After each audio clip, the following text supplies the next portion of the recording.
Harriott, murder is down 2%. 1,334 murders reported so far.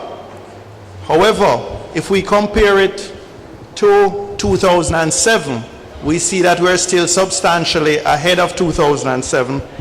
And what is of even more concern is that since June of this year, the trend, the positive trend that started in the final quarter of 2008 has now been reversed. And in the last 5 months, murders have been growing at a rapid trend. Shootings up 10%, carnal abuse 8%. And then if we turn to property crimes, robbery, break-ins, larceny, we see really dramatic increases percentage-wise. Robbery up 20%, break-ins up 61%, and larceny up 95%. These are undoubtedly affected by the economic recession. And if you were to drill down to a parish level and you look, for example, at Manchester, the increase in property crimes are even more dramatic, some as high as 250%. So our task force, within the context of that background, the urgency of that background, we have been working since the beginning of this year.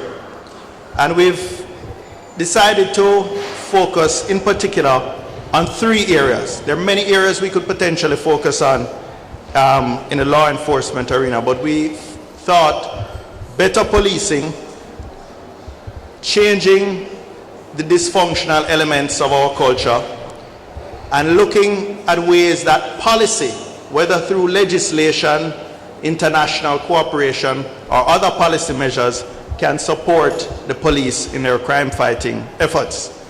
And the succeeding presenters will respectively focus on those areas. But just looking quickly at our tradition, we've recognized that the JCF historically was established as a response to the Morant Bay Rebellion.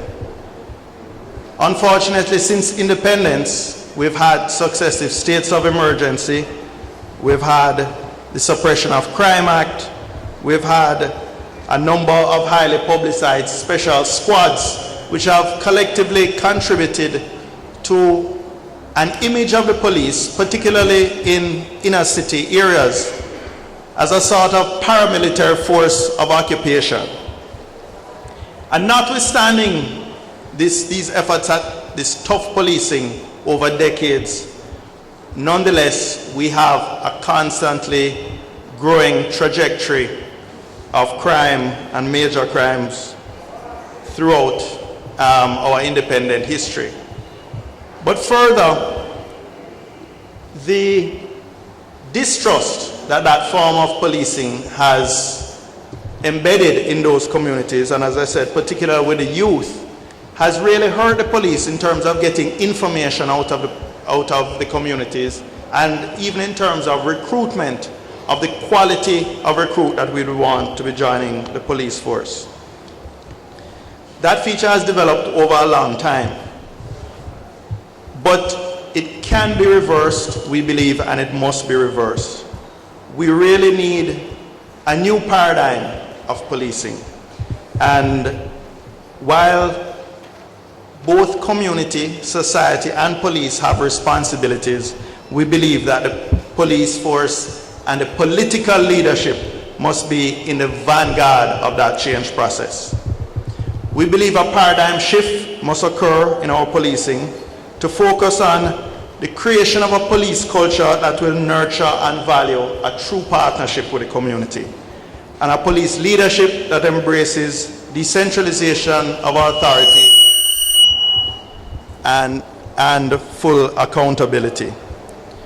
Effective crime reduction will only be sustained if it is based on the trust, confidence, and legitimacy of the police force. We also think political leadership needs to avoid knee-jerk reactions whenever there is an upsurge in crime, and avoid going back to that sort of paramilitary force response that we have become accustomed to. We also looked at the area of governance, and I'll go very quickly because in terms of a new governance structure for the police force, I outlined this in my sectoral debate presentation this year, but the opposition has recommended perhaps the most fundamental change in the governance arrangements to deal with the management and accountability of the force. We have recommended the establishment of a police services authority.